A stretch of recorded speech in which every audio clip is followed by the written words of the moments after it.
Hoje, as últimas 2 sessões de um seminário, um mini-curso, que estamos tendo aqui no IPOL, sobre o tema de resistência civil não violenta.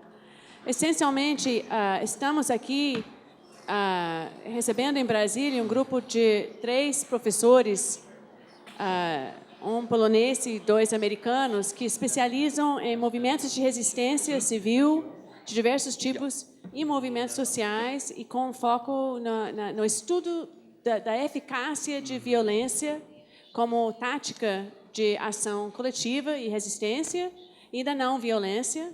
Eles defendem bastante a ideia de que a não-violência é mais eficaz, independente da sua perspectiva moral sobre a violência e a não-violência, e trazem diversas questões sobre como é que os movimentos sociais podem lidar com diversos tipos de problemas que surgem em relação à tentativa de defender causas em contextos em que podem sofrer violência ou estar enfrentando situações violentas, como que lidam com isso. Então, o tema da violência e do conflito é o tema central desse grupo de professores, está sendo muito interessante.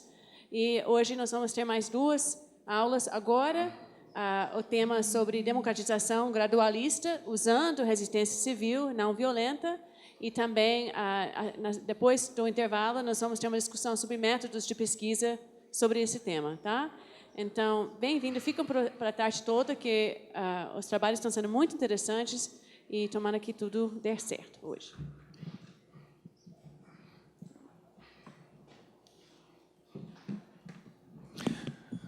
Good afternoon, and thank you for coming to yet another session as we cover issues related to civil resistance, collective nonviolent action, and related topics. Again, my name is Stephen Zunis. I am a professor of politics and international studies at the University of San Francisco. As we have been exploring these past few days, there has been a dramatic growth in the studies of the power of nonviolent action in recent years. And we know, of course, the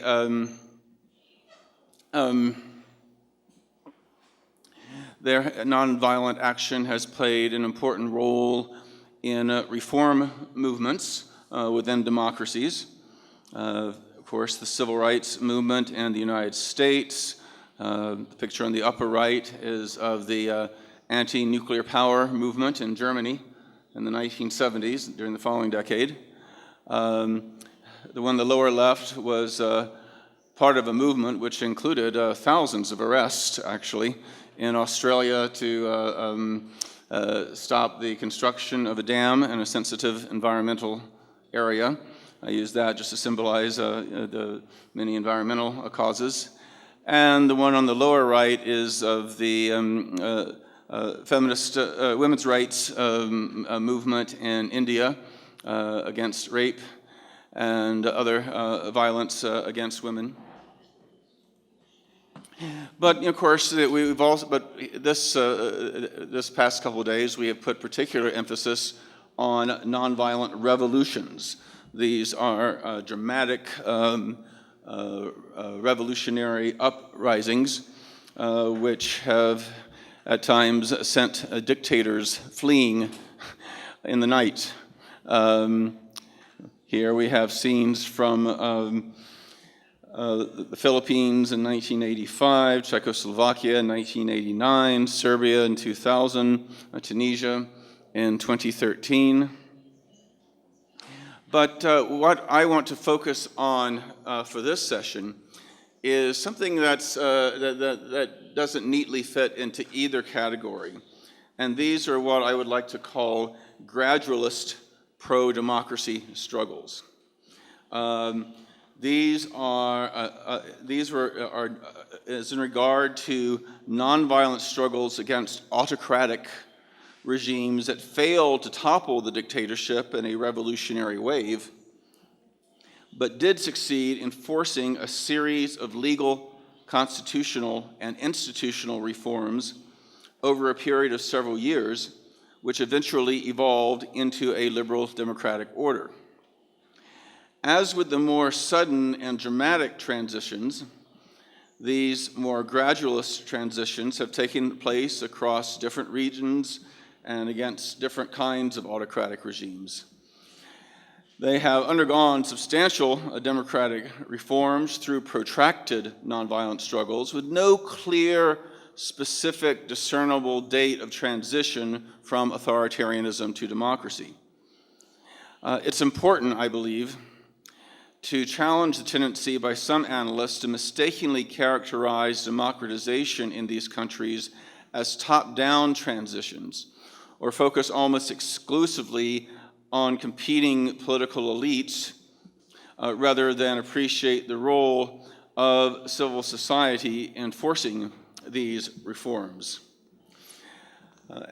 As with the more dramatic, sudden, nonviolent democratic transitions, these have, again, taken place on different continents. Here in South America, we have Brazil and Guyana. In East Asia, South Korea and Taiwan. In Africa, Kenya and Ghana. In Europe, Hungary and Croatia. Today, I want to look at the three cases that are highlighted in red: Kenya, South Korea, and if I may be bold enough to do so, Brazil. These were situations in which the pro-democracy movement was not strong enough to bring down the regime, but the regime was not strong enough to defeat the pro-democracy movement. As a result, it could be argued that under such circumstances, a protracted struggle was inevitable. I want to start with Kenya. The end of the dictatorship in that country is thought of as the second liberation after the original liberation from British colonialism in 1963. While there are still quite a number of remaining obstacles holding back the full consolidation of democracy in that country, Kenyan society is dramatically freer by any number of measures than it was 30 years ago. The largely nonviolent pro-democracy struggle which emerged in Kenya during the mid to late 1980s against the dictatorship of Daniel Arap Moi failed in its goal to force his immediate ouster. Indeed, he was subsequently re-elected twice and remained in office until 2002. However, the movement succeeded in building upon a series of minor concessions by the regime, which eventually added up to major changes in the country's political institutions and political culture. There have been a number of countries where civil insurrections have succeeded in overthrowing a dictator while the regime remains intact. In Kenya, in many respects, it was the other way around. The president remained, but the regime had changed. Due to a divided opposition, Moi was twice re-elected by a narrow plurality, but the mobilization of popular forces resulted in less repression, more political openness and accountability, eventually forced him to step down, and paved the way for the country's current relatively democratic system and burgeoning civil society, which remains strong despite the election a couple years ago of the ideological successors of the old regime and ongoing threats and harassment of some dissident groups. When founding President Jomo Kenyatta died in August of 1978 and was succeeded by his vice president, Daniel Arap Moi, there was hope for political liberalization. Political prisoners were released and other reforms were enacted. However, with the debt crisis prompting the International Monetary Fund and other international lenders to impose structural adjustment programs, it led to widespread economic hardship. So demands that Kenya abandon its neoliberal economic policies grew strong enough that the regime was forced to crack down. In addition, the country remained a one-party state, with the Kenyan African National Union, or KANU, the only legal political party. The first major focus in the stage of the struggle involved the call for the repeal of Amendment 2A of the Constitution, which imposed KANU's one-party rule. This originally began with university protests back in February of 1985. There were more protests in 1987. There were over 100 strikes by labor unions, student groups, and others. More significantly, the decline of political legitimacy in the government and in the eyes of the people towards the government became apparent in the March 1988 presidential elections, where, of course, only KANU candidates were running, where 87% of Kenyan voters boycotted the polls. Taken all together, this unprecedented level of dissent left the regime in a quandary. Moi couldn't figure out how to respond and became both more extreme in his repression and more accommodating in his reforms at the same time. The former resulted in greater public anger, and the latter offered hope that the activism was having its desired effect, resulting in the resistance growing even stronger.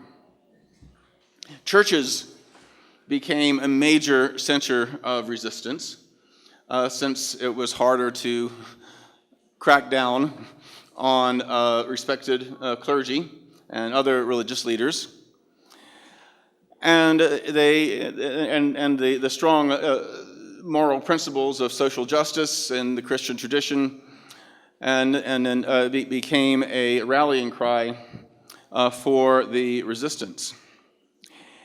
In 1990, an opposition group known by its acronym FORD announced a major rally of regime opponents for July 7th. An event became known as Saba Saba, the Swahili word for the date, 7/7. This is the first major opportunity for Kenyans in opposition to come together, interact, express their opinions. I mean, at that time, it was illegal for a group of more than 4 to even meet together publicly, who are not related, especially on any kind of political context. It was an opportunity to end their isolation, recognize that they were not alone in their opposition, and come forward and express themselves. Despite the risks, many thousands, representing a broad cross-section of the nation, came together to express their feelings in a way that they had not been able to do before, and they did so in this open rebellion against the system. On that July 7th, pro-democracy demonstrations indeed took place throughout the country, particularly in Nairobi, the capital. The regime considered these illegal gatherings, and protesters were viciously attacked by paramilitary forces, and some protesters fought back. In addition to tear gas and truncheons, government forces also opened fire. 28 protesters were killed, and more than 1,000 were arrested. By the middle of 1991, the regime found itself faced with a broad array of increasingly organized dissent from lawyers and other professionals, but also churches, former politicians who had broken with the regime, independent business leaders, and an increasingly angry and vocal, if somewhat disorganized, general public. The tactic of holding political rallies only to have them violently broken up by authorities would not seem to be a very sustainable strategy normally. Yet it played an important role of graphically exposing to both Kenyan and international audiences the extent of human rights abuses in the country. It also helped in raising Kenyans' awareness of rights they had and rights that were being denied. Perhaps most importantly, it was an indication that the collective threshold of fear had been overcome when the government would reiterate its ban on public rallies, but enough people decided that despite the illegality of the action, they would show up anyway. This was successful in allowing for the emergence of opposition political parties. Amendment 2A was indeed repealed, which was one of the major demands of the protests. Unfortunately, Ford, the opposition group, split behind two different candidates, and Moi was reelected in 1992 with roughly 38% of the vote, a plurality.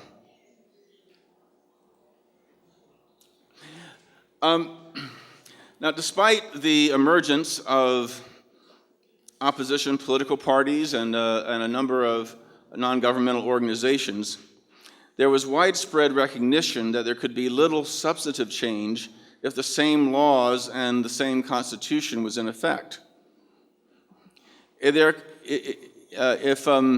Without such change, neither Moi nor any other president I'm sorry, let me reiterate that. If there could be change in the Constitution, it would no longer be possible for Moi or any other president to get away with abuses. As a result, with a multi-party electoral system now in place, attention could be focused on protecting civil liberties, such as releasing political prisoners, curbing police abuses, ending detention without trial, and other restrictions limiting what Kenyans could do to build a more just and democratic society. Despite allowing for multiple parties and the emergence of these NGOs, Kenyans still did not have the freedom to organize and express themselves politically. Protests and other means of nonviolent resistance continued to be violently suppressed, but resistance continued. One very powerful example was the mothers of political prisoners gathered from around the country, gathered in the main park in central Nairobi and set up an encampment and vowed to stay until their children were released. They were hassled by police, but they stayed. Many Kenyans came by, listened to their stories, heard about their concerns and their demands, most immediately for the release of their children, but also for the broader changes that needed to be done. There was one dramatic episode when the police moved in to try to evict them. The women ended up baring their breasts, which in that part of Africa, the shame is not on the woman who exposes her breasts, but the man who sees it.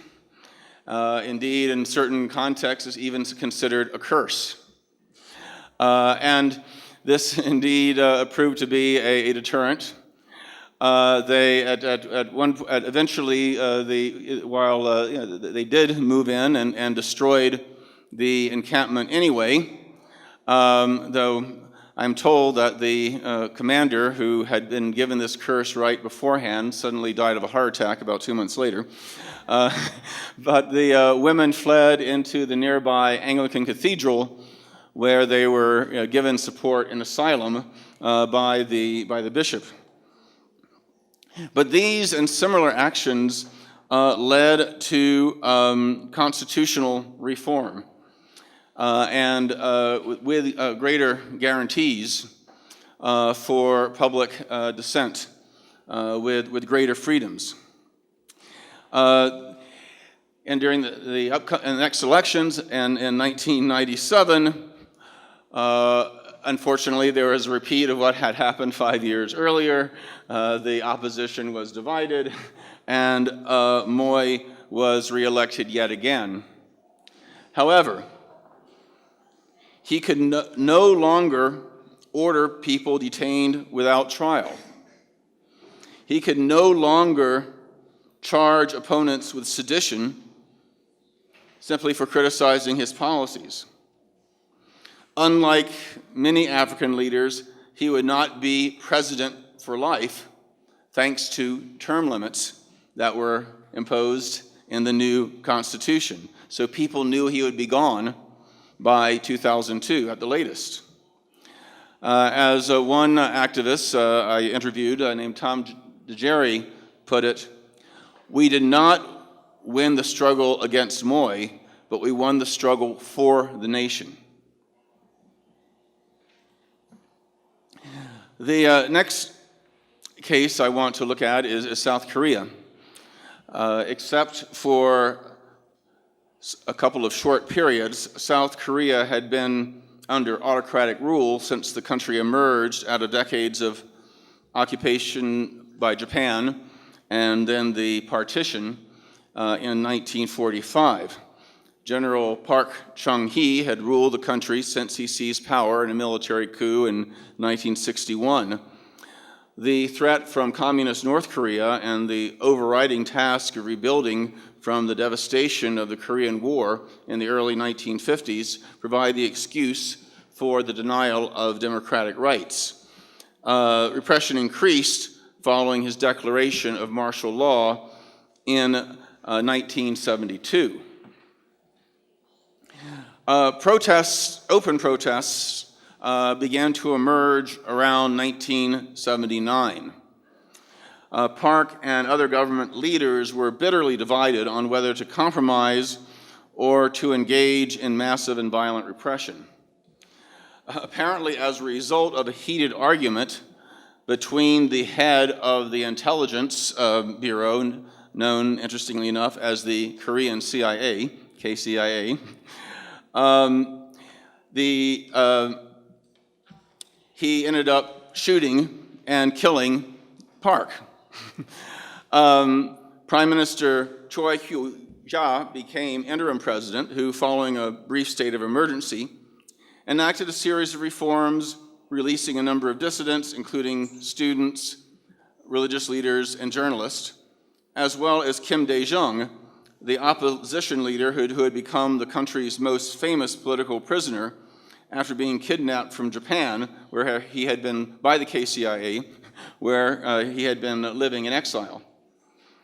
As the pro-democracy movement took advantage of this slight opening and began gaining strength, however, anti-democratic elements in the military, led by military leader Chun Doo-won, increased their pressure on Choi not to compromise further.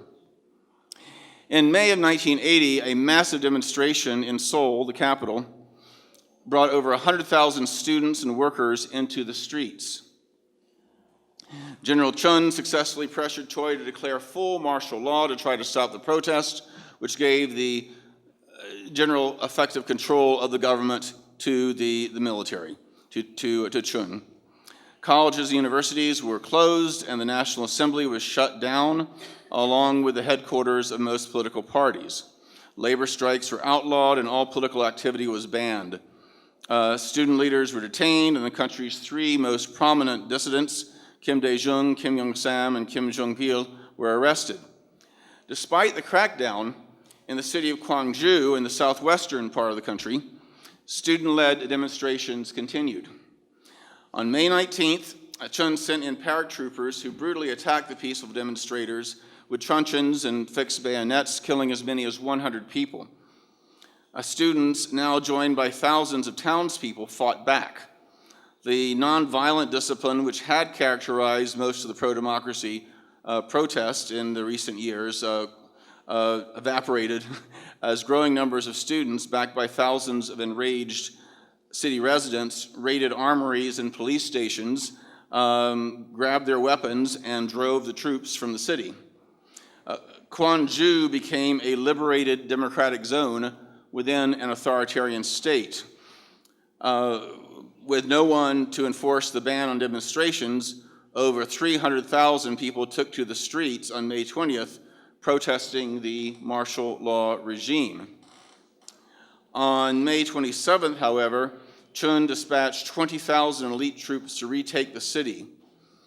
In one of the most infamous massacres of the 20th century, well over 2,000 people were killed as the army retook the city. In the aftermath of the suppression of the Gwangju uprising, Chun banned over 150 periodicals, dismissed large numbers of journalists, and launched what he called a purification campaign, which, while including some corrupt officials and various criminals, was largely focused on purging dissenters. Universities found themselves under heavy police presence. Within months, Chun formally declared himself absolute president.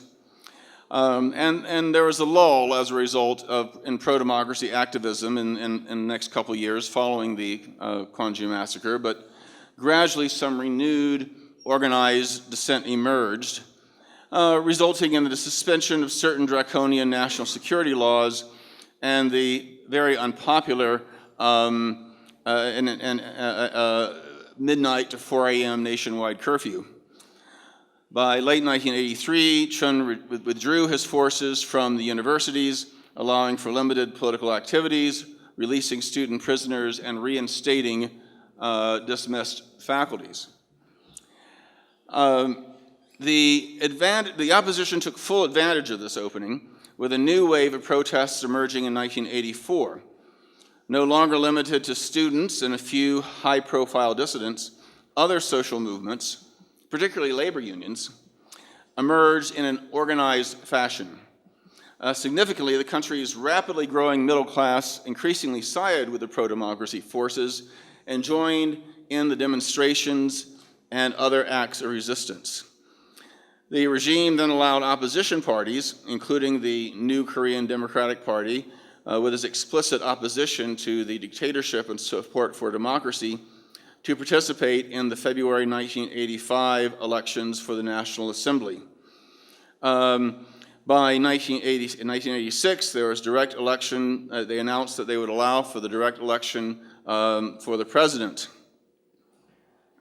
In 1987, in that presidential elections the following year, one of the leading dissidents, Kim Jong-sam, ended up making an alliance with the military and ended up winning the election.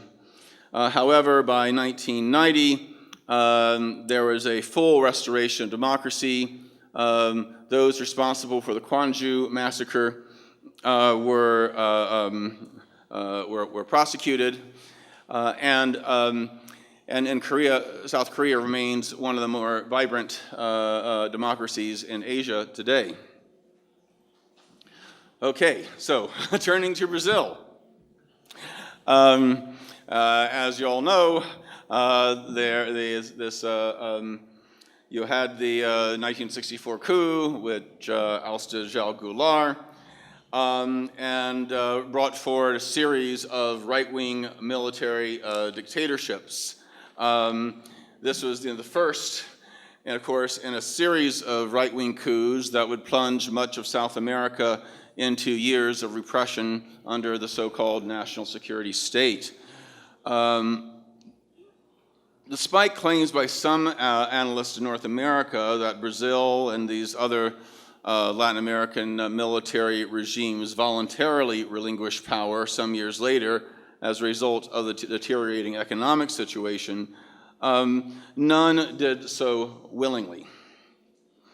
A nascent pro-democracy movement had emerged in the years immediately following the coup in the form of spontaneous strikes and other nonviolent protests, but was compromised by the emergence of urban guerrillas, armed urban guerrillas whose efforts largely centered on bank robberies and kidnappings, which received little support from the population and allowed the government to get away with massive repression against dissidents, violent and nonviolent alike.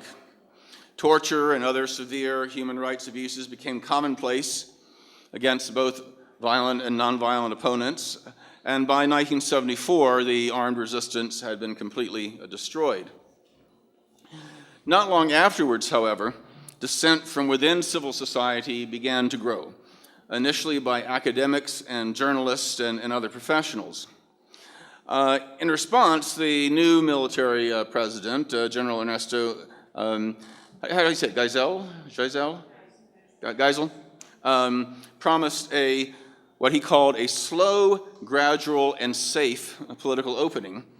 The liberalization, known as decompression, is that distancial, or is that how you say it? Yep. Led to the gradual reemergence of social movements, often with support of the Catholic Church. By 1977, press censorship was relaxed, habeas corpus for political detainees was resumed, and exiles were allowed to return. A key force in the pro-democracy movement here was the emergence of the ecclesiastical-based communities, which grew from around 30,000 at the beginning of the decade to close to 100,000 by 1980.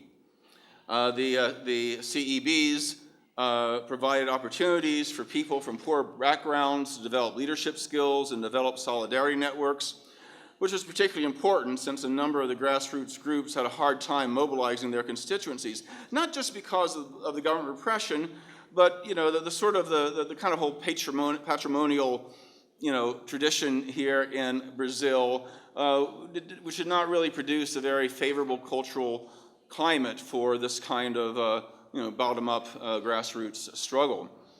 Yet movements by women, peasants, and favela dwellers did gradually develop, with the church helping these disparate struggles develop a strong solidarity network.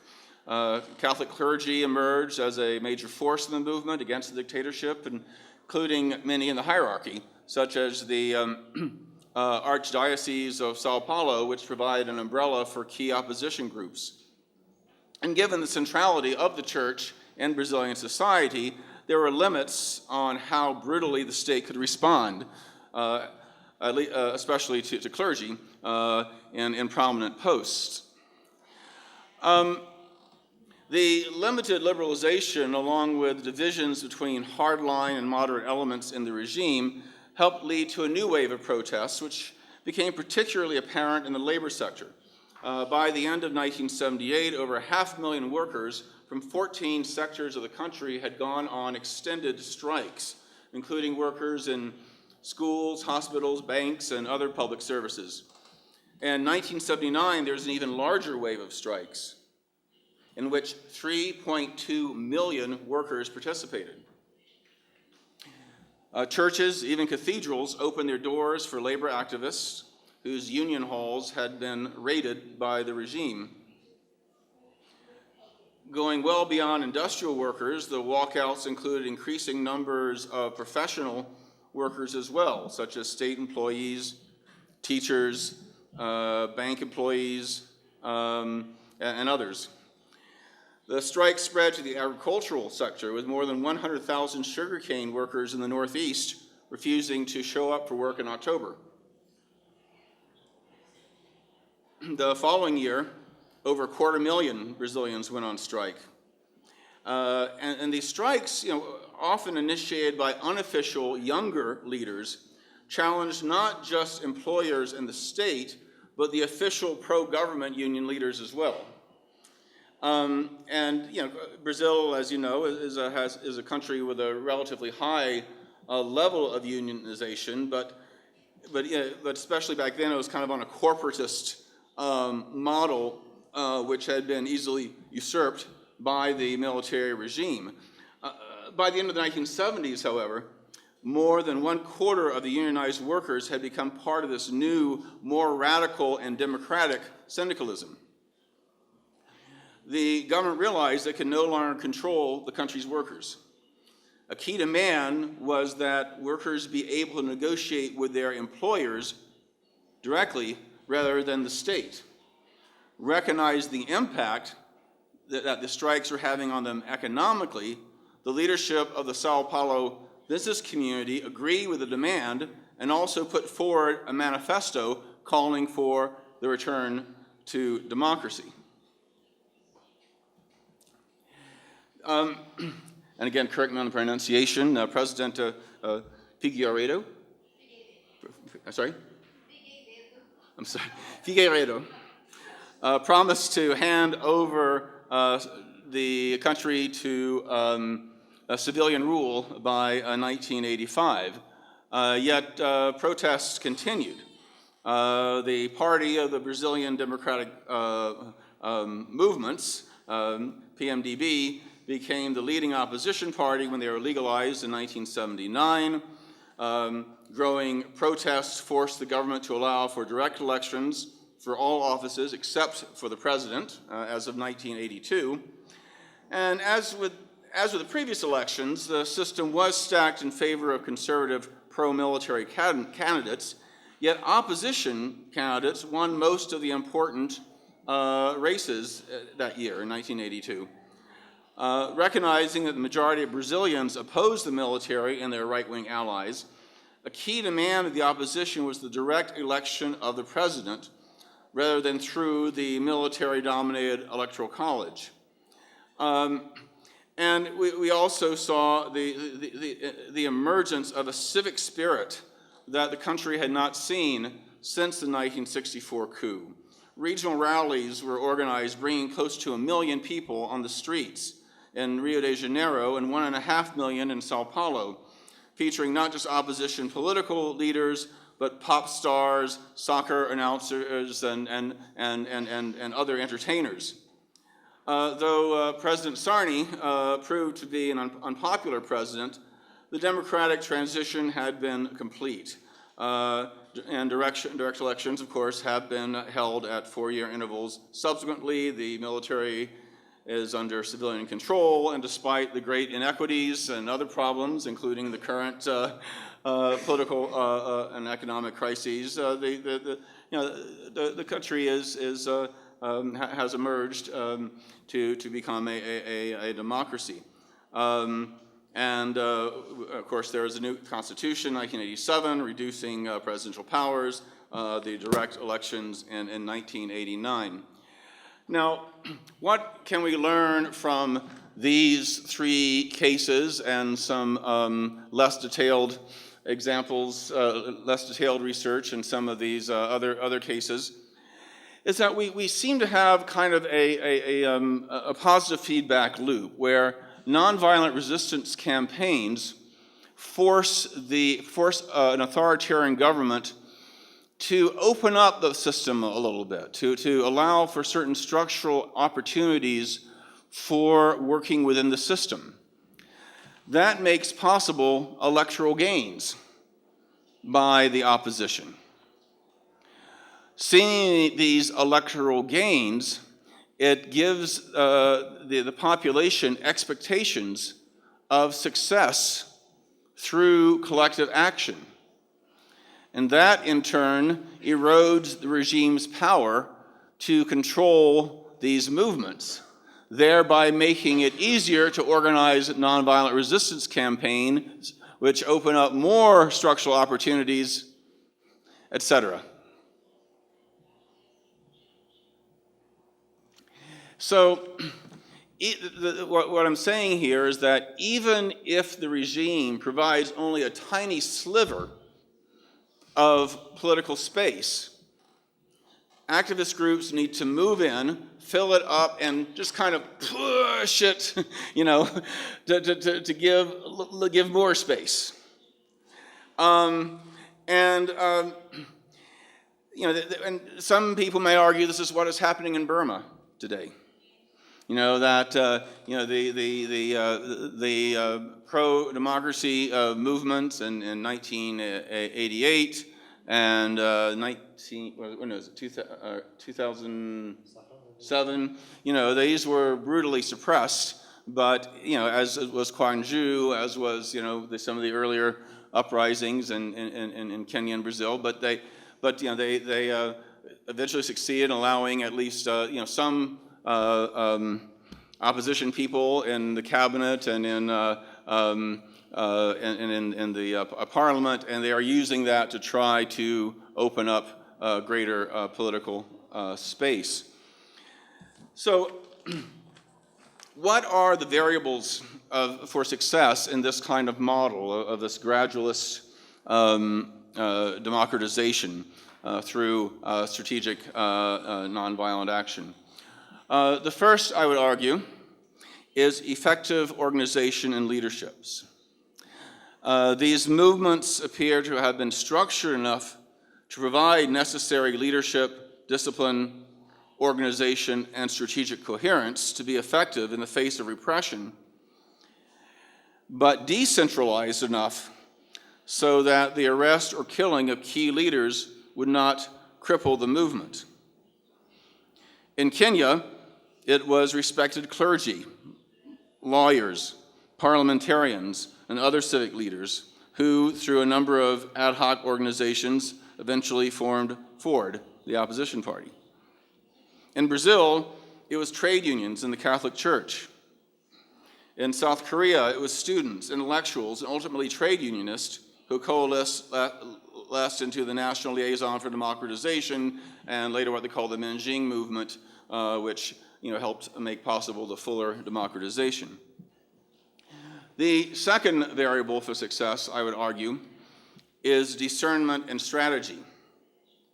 In all three countries, there appears to have been an awareness of under what circumstances it would be beneficial to work within the limited legal framework allowed by the state, when and under what circumstances to negotiate, and under what circumstances to engage in direct defiance.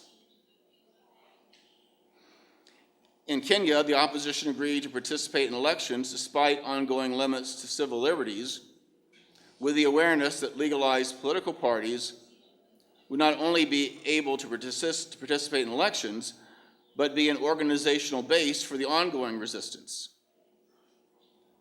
In South Korea, pro-democracy forces were willing to put their resources into support for political parties, like the NKDP, or into grassroots coalitions, depending on the circumstances. A similar balancing act took place here in Brazil between the broader grassroots movement and what became the party of the Brazilian Democratic Movement. This confirms what some of the literature in civil resistance studies has argued regarding the importance of developing clear political goals, followed by the development of specific campaigns and tactics desired to achieve short-term, medium-term, and long-term goals. It's as the line in the book of Ecclesiastes, there's a time, to everything there is a season. Sometimes you need to focus, on, the working within the system. Sometimes you need to work on challenging the system in direct defiance, and there needs to be a balance depending on the time and circumstances. Third is coalition building. In each country, the pro-democracy resistance demonstrated an ability to build broad alliance among disparate sectors of the population united in a common goal, despite efforts by the government during the transition period to divide and co-opt certain segments of the movement, including a willingness for different segments of the movement to play complementary roles within and outside the established prescribed political order. While the Brazilian opposition maintained a stronger grassroots orientation, all three countries witnessed a close collaboration between opposition political figures and the base of the resistance movement, bringing in churches, workers, students, professionals, and other sectors. And finally, of course, what we have been coming back to quite a bit this week is the importance of nonviolent discipline. Much of the success of these movements rested in the ability to maintain a nonviolent discipline in the sectors engaged in active resistance in order to broaden support for the movement, sow divisions within the regime and its security services, and deny the regime the excuse to slow or reverse reforms. With the exception of the small urban guerrilla movement in the late 60s and early 70s here in Brazil, and the latter phase of the May 1980 Kwanju uprising in South Korea, the opposition struggles in all three countries rejected the use of arms. While rioting and other non-lethal episodes of violence took place in all three countries, the resistance was overwhelmingly nonviolent in orientation. So let me stop here and open things up for questions.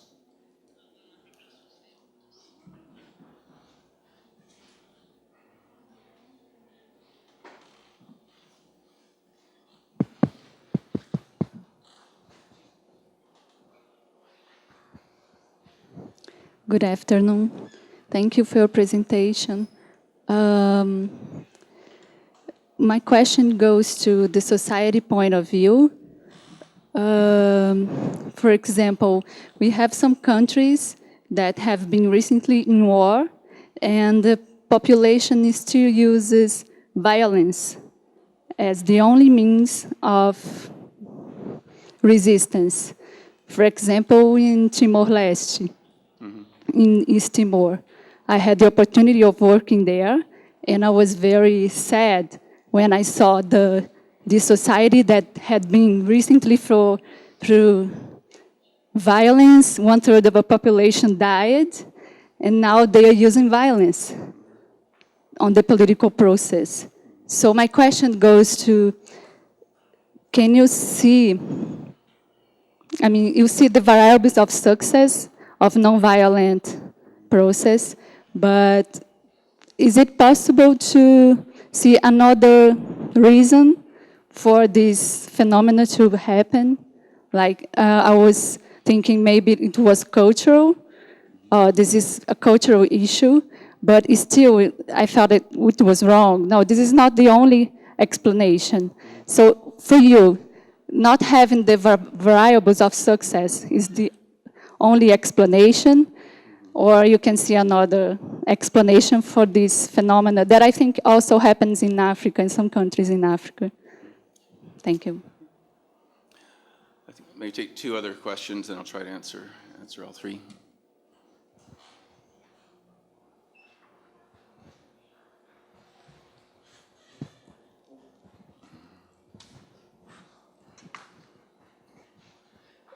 Minha pergunta... boa tarde. Minha pergunta, ela é, na verdade, relativa à questão do sistema político como um todo, assim. Porque nesses vários casos, tu falaste das situações de colaboração com o sistema político, a tentativa de entrar no sistema político para abrir ele, né? Então, eu fico mais me questionando, porque, por exemplo, pegando uma das primeiras palestras do seminário, tinha a questão de conseguir aqueles 3,5% da população na rua para conseguir derrubar um governo, por exemplo, um regime, né? E aí eu fico pensando que, na verdade, essa colaboração com o sistema político, às vezes, ela pode servir, na verdade, como um efeito que retira as pessoas desse espaço. E é muito comum, quando você tem um tipo de colaboração muito específica com, por exemplo, partidos políticos, pode ser que desmobilize esse movimento e que tire recursos humanos, ou seja, as pessoas que antes estavam engajadas em construir movimentos de base, movimentos de ação não violenta mesmo, etc., passam, na verdade, a disputar as eleições. E aí isso mitiga a possível força que esses grupos teriam. Então, é uma questão que se coloca, por mais que você possa ter abrido o sistema político. Então, assim, é uma questão tênue aí que a gente precisa discutir melhor.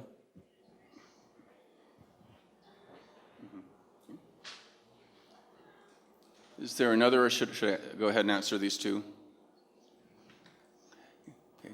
Well, while you're thinking of other questions, I will answer, try to answer these two. One reason I chose the three cases that I did was to note that these were from very different cultural traditions, and from very different parts of the world.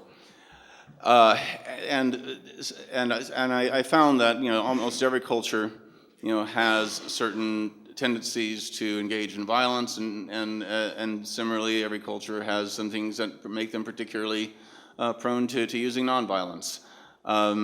And we've seen these kind of movements against in every continent, people from very different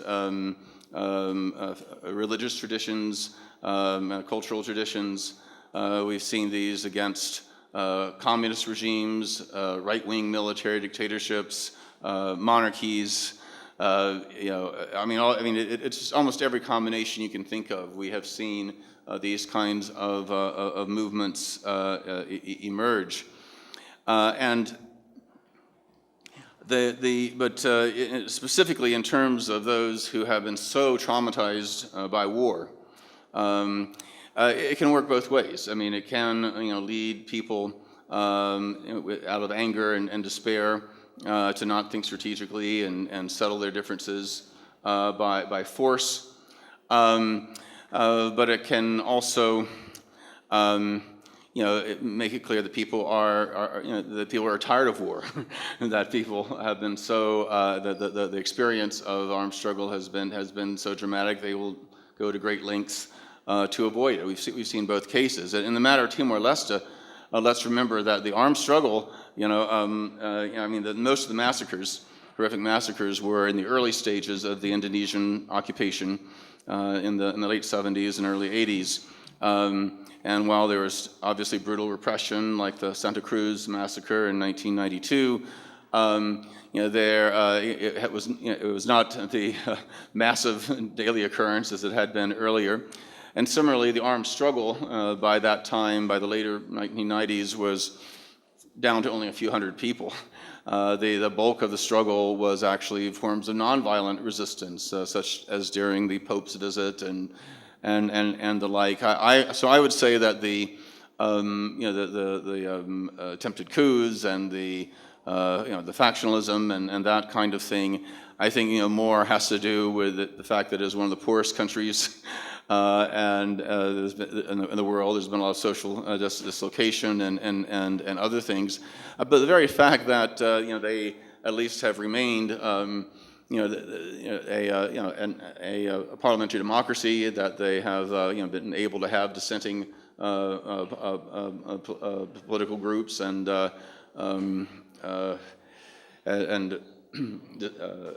free press and that kind of thing is actually pretty darn impressive, given what the people there have gone through. In terms of the whole risk of collaborating too much and taking the wind out of the sails of the movement. Unfortunately, it's very, even if there is no co-optation, even if there is no electoral alternative, it is very, very, very difficult to get that 3.5%.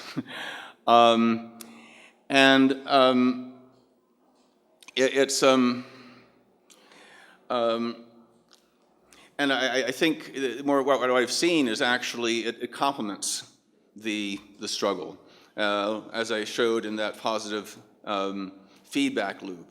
That makes people, because it makes people say, hey, we are making progress.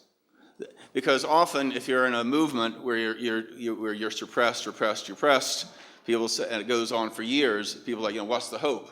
There's been no change whatsoever. Whereas, if there are these political openings in the electoral system, people might say, hey, we're doing some good. This is working.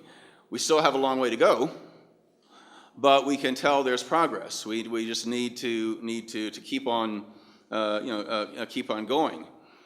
But I think you actually raise a larger point. I'm not that I don't think's been addressed directly yet, and that is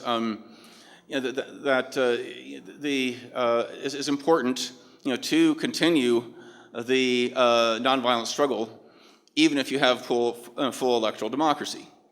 You can't trust the politicians. As I've said several times this week already, a luta continua.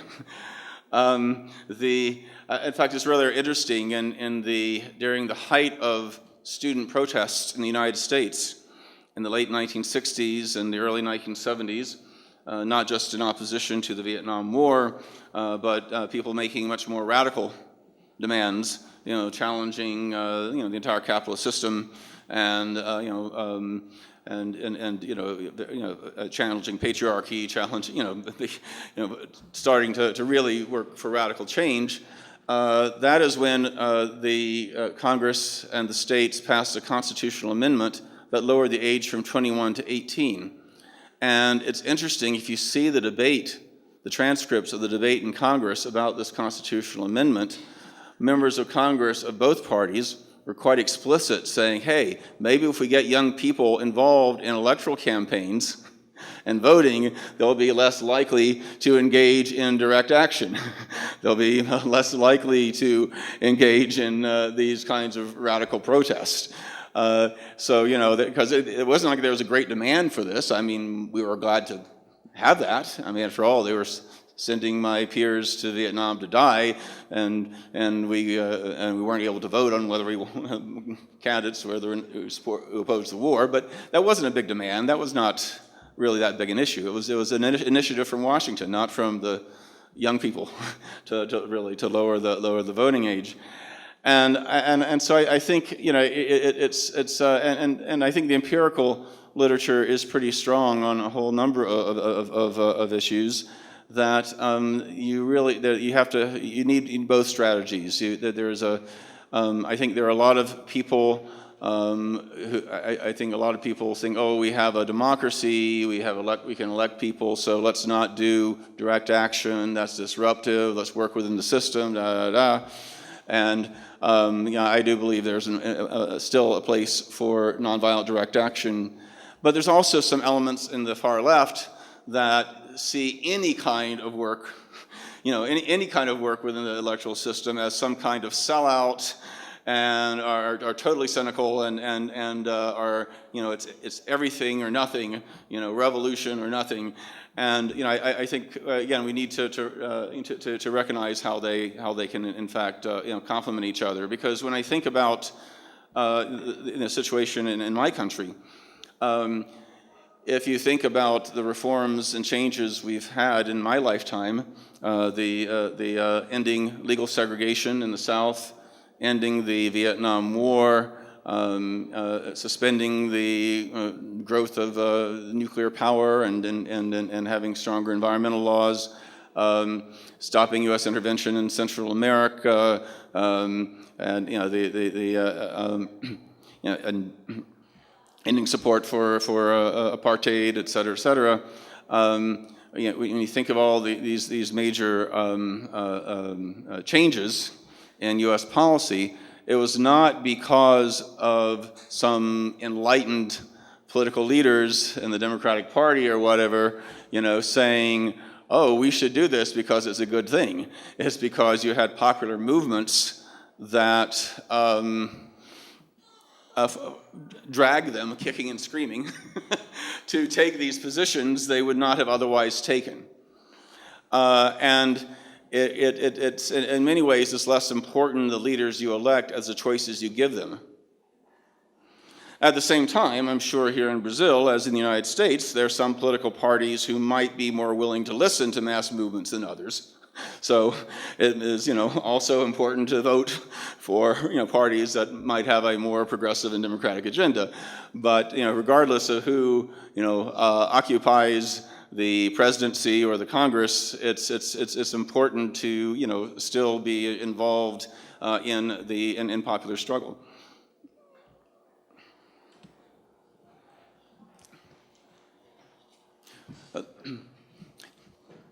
Other questions? Or comments, criticism? I have a question to you. Was it a fair summary of the Brazilian struggle against the dictatorship? I know most of you weren't around then, but...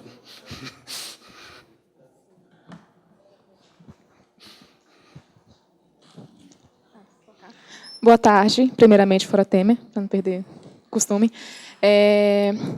Agora há pouco você falou sobre a ditadura militar no Brasil, e a gente, pelo menos, agora mesmo, assim, na atualidade, a gente costuma falar, porque é uma realidade, a polícia continua matando, continua estuprando. A polícia vai às favelas, mata mulheres, negros, crianças. E, normalmente, quando ela invade alguma favela, comunidade, as pessoas de lá, elas fazem protestos, fazem cartazes, bloqueiam vias, queimam pneus, e elas resistem, certo? Mas, mesmo assim, a polícia continua matando. Eu não consigo ver uma relação entre uma resistência não pacífica e uma alteração no sistema nesse caso. Eu não consigo ver um efeito aí, porque ela continua matando e estuprando.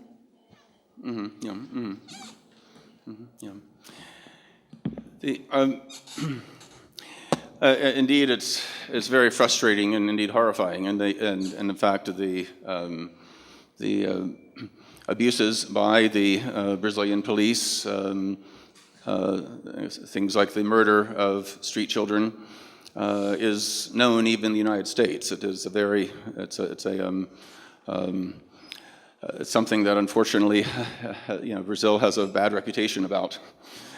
And it's the good news is at least people are resisting. They're not just being victims. But again, it's not a matter of, well, the limited nonviolent struggles do not work, are not stopping this, therefore you need to be violent. It may be more a matter of you need to think of a more strategic approach to build certain alliances that we just as the previous session this morning when it was about rapists and even here on campus, I emphasized that it was not up to women to stop rape, it was up to men to stop rape.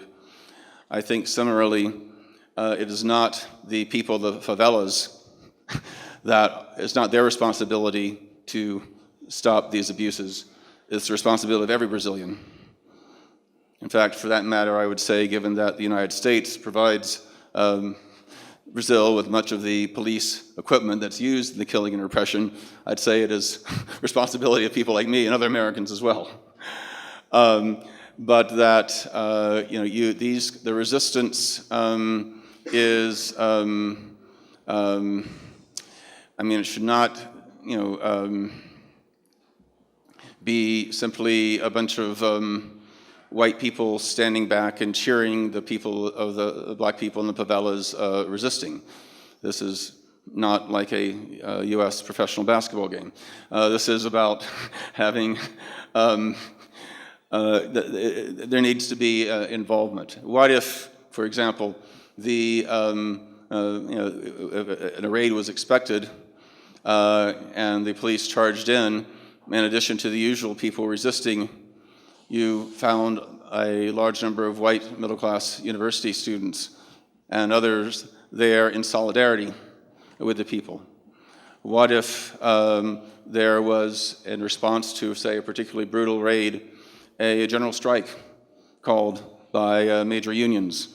You know, what if there was, you know, again, I'm not, since I don't know the situation, I don't know if any of this is realistic or if any of this would work, so please don't take this as advice. I'm just, you know, I am just, you know, throwing out these kinds, just as examples that, you know, almost every successful struggle, you know, you know, while certainly the leadership needs to come from the people who are most affected, they need to have allies.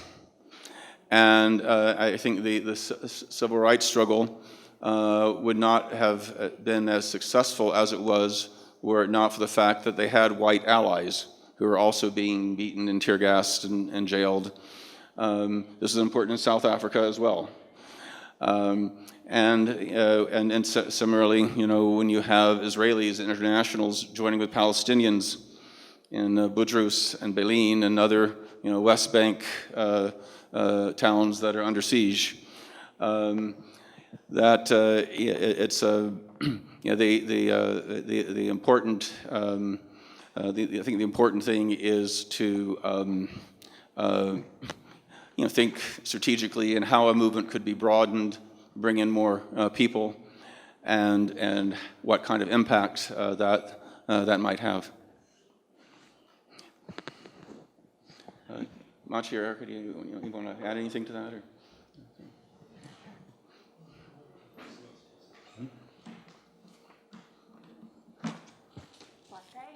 I think we have time for maybe one or two more questions, if there are any. Vou continuar pouco do ponto que a Maíris levantou. Porque quando a gente pensa nessas variáveis do sucesso, é o sucesso de quê? O sucesso de você voltar para um regime democrático, certo? E o que a Maíris está falando é que mesmo quando nós estamos debaixo de um regime democrático, nós percebemos que essa democracia ela funciona de formas extremamente diferentes para determinados grupos sociais, para determinados grupos políticos, né? E aí isso num contexto de um país só. Quando você estende isso para um contexto internacional, você vê que esse entendimento de democracia ele é ainda mais frágil, uma vez que em certos locais a democracia que promove direitos democráticos em um território vai ser a mesma democracia que vai, por exemplo, como a gente já comentou aqui em vários momentos, que vai financiar regimes autoritários em outros e guerra, enfim. Partindo desse entendimento, a gente tem que entender que a resistência não violenta, eu gosto muito desse conceito de resistência não violenta como sendo aquela que não usa armas necessariamente, porque neste momento muito da nossa resistência é considerada violenta pela sociedade brasileira, né? Mas de fato a gente não está pegando em armas, mas muito da nossa resistência aqui é considerada violenta por parte significativa da sociedade brasileira. Então esse conceito de não violência como sendo de armas é muito interessante. Mas quando você parte do entendimento de que a resistência não violenta de armas ainda e você acaba adotando um pouco, aderindo a essa democracia, às vezes sem fazer o devido questionamento, a que democracia é essa? Então, acho que foi um pouco isso que a Maíris levantou. Então, um exemplo muito bom que eu achei que ela fosse falar, mas ela não falou, que é da situação do campo. Né? Assim, a gente teve um rompimento democrático em 64 e em abril desse ano, só que assim, depois da redemocratização até o golpe, a gente teve um período de 27 anos de democracia, mas ainda assim, as pessoas no campo morrem. A luta do campo, ela é coagida de forma armada. A polícia realmente mata os dirigentes. Isso é uma coisa, matam filhos, enfim, isso é uma coisa comum. O nome dos assentamentos do MST são nomes de companheiros que morreram. Aqui, mês passado, morreu um companheiro do Goiás. Enfim, são muitos exemplos, né? Então, é mais ou menos isso que ela estava tentando levantar. Yeah, yeah, yeah. That is very very important. But I'll let you add something if you want. I want to have time to answer. So, yeah. Go ahead. Só em relação ao que ambas falaram, assim, porque aqui a gente é um grupo um pouco heterogêneo, um pouco diferente do que você pode encontrar. A gente não é realmente o que está nessa sala representativo da maioria brasileira.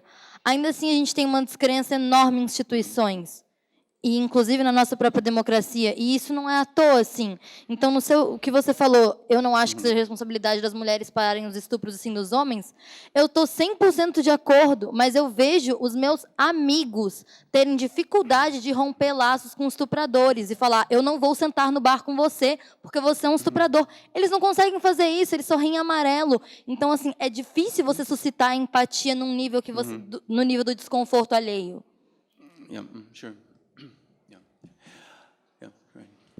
These are very, very important questions, and I want to emphasize that in answering them, I'm speaking as an individual. The International Center on Nonviolent Conflict does not take any specific position about party politics or imperialism or capitalism or patriarchy or whatever. We're a educational foundation, so as long as you understand that, I will begin.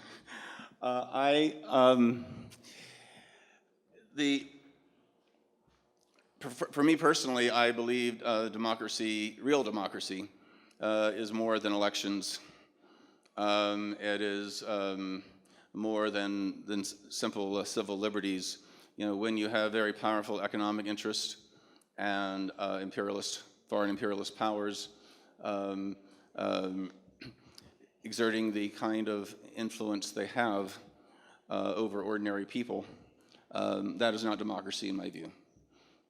It is not democratic in a country that has as much potential wealth as Brazil, and I could say the same about my country and quite a few others, to have such enormous inequality with people starving. And when you have, and I don't think it's democratic when you have such institutionalized racism in every aspect of societies, from popular culture to police, to the courts, to economic opportunities, etc. This particular study involved struggles for liberal democracy, and I think it illustrated a lot of important points for those of us who are interested in studying the power of civil resistance. But I did not wish to imply that everything is okay and that's the end of it. As I mentioned in an earlier talk that I mentioned some of you are not at, is that one thing that is good about liberal democracy is that it does provide political space for those of us who want more radical change to organize. There's less fear of being killed or jailed or exiled than under a military dictatorship. I believe that Brazil is much better off now, despite as many problems, than it was under the generals. At the same time, the problem is that a lot of people feel, oh, since we're a democracy, everything is okay, and we don't need to engage in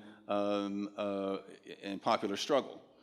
And indeed, it looks like there's a fair amount of evidence to suggest that, ironically, it is easier to organize mass movements under dictatorships than democracies in certain ways, because everybody knows the system is messed up. The system is unfair when you have an authoritarian ruler, but people can be fooled to think that if you have elections, therefore it is truly, representative and et cetera. But again, that goes back to the idea of conscientization. And because I think one thing, and I'm speaking as someone who, when I was in university, I was part of a revolutionary group, and I was it was a nonviolent revolutionary group, but we had very revolutionary goals and ideas, and a very radical critique of imperialism and capitalism and the like. and I'm still in many ways sympathetic with that perspective. But I think there's also a tendency, and I remember this myself, is that you want to be. It is a great feeling to be out there on the streets. It's a great feeling to be involved in direct action. It's a great feeling to be confronting power. It is. It's exciting, and I mean, when I think of some of the most wonderful experiences in my life, it was when I was being arrested with hundreds of other people, and I mean, there is something, that's when you are willing to cross that line and say, hey, I'm a white middle-class boy who recognizes what's wrong, and I'm willing to not play by the rules because I morally feel very strongly about this. And so I certainly empathize with the idea of that. Yes, let's go and struggle, but in reality, that is only a small piece of it. Much of the struggle is not the exciting parts. Much of the struggle is not what you see on television. It is not the manifestations of hundreds of thousands of people in the streets or arrests or whatever. It is the people going to door, talking to ordinary people in different communities. If you talk to people who have led these revolutionary movements, I think people often, when you see these big uprisings, it's like, oh, this is spontaneous. Suddenly, boom, there's this overthrow of a government. No, it took them years. Otpor in Serbia. These guys started off with just less people than are in this room, and they started very, very slowly. Almost all these movements started small and grew, and it wasn't like they suddenly grew spontaneously. You had to talk to people you didn't necessarily agree with. You had to leave the university and go into the poor neighborhoods. You had to go into the rural areas. You had to do the kinds of I mean, when you think about those of you who've had a shift in political opinion, it's not usually because you saw a demonstration going down the street. It was, or you read about it in the newspaper. It was because somebody you liked and trusted talked to you, and more important, listened to you, and were able to communicate and raise your consciousness. And so I think that is really, if those of you who like me are interested in more radical change, I think that is a very, very important piece. And this is not to say that protests and nonviolent action aren't important. Most of you are probably familiar with Che Guevara and Régis Debray, the idea of propaganda of the deed. They believe that if you could just do enough dramatic actions, it would inspire people to join a mass movement. You'd have your revolution. Well, we saw what happened to Che. That really didn't work. In part because I think people, like the peasants in Bolivia and elsewhere, were not ready to join a Marxist-Leninist armed movement, even though they had very legitimate grievances. And especially since it involved killing and getting killed. But we have seen cases where propaganda of the deed can work in nonviolent struggles. For example, on a nuclear power question. In the 1970s, President Nixon wanted to have 1,000 nuclear power plants by the year 2000. But there are some of us who had very serious concerns about the dangers of that technology, and we occupied the construction sites of nuclear power plants, so we were arrested. And even though 80% of the American people supported nuclear power at that time, they'd read about this and say, why are people protesting nuclear power? It's supposed to be safe and clean and efficient. The utility company tells us all the time, and the government tells us all the time. But as the movement grew, people started to learn and question about nuclear power. And when there was a nuclear accident at a nuclear power plant in Pennsylvania, in 3 Mile Island in 1979, which came very, very close to a massive core meltdown, the press publicized it and it helped turn the tide against nuclear power. And by the year 2000, we only had 100 nuclear power plants instead of 1,000, and they're now decommissioning those, most of those. So and there have been 2 nuclear accidents in previous years that were almost as bad, but they did not get publicity because there wasn't a movement. The press just agreed, followed whatever the utility company said in terms of reassuring people. So I do believe there are cases where that even when you're a minority, nonviolent action can be an educational tool. That propaganda of the deed can be useful, but it is no substitute for the hard person-to-person, day-to-day work of not dramatic, not romantic, not always fun, but very important and necessary work of conscientization and working. And I realize you have a harder time here because Brazil is kind of a your motto is order and progress, not freedom and justice. There are certain cultural things you have to overcome, but slavery was part of the culture here for centuries. There are a lot of things that are part of the culture here and in Europe and the United States that have been overcome gradually, but it was because younger generations like yourselves decided that they didn't like the old political culture and decided they wanted to change it and did the work to make it possible.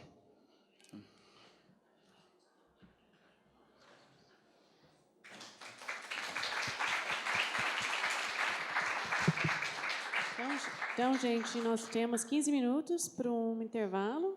Para quem não conhece, tem umas comidinhas aqui. E daqui a 15 minutos nós temos a última palestra da série com a professora Erika Chenoweth, que vai falar sobre métodos de pesquisa sobre residência civil. Promete ser uma ótima aula, então quem só veio hoje, fique até o final, é muito bom.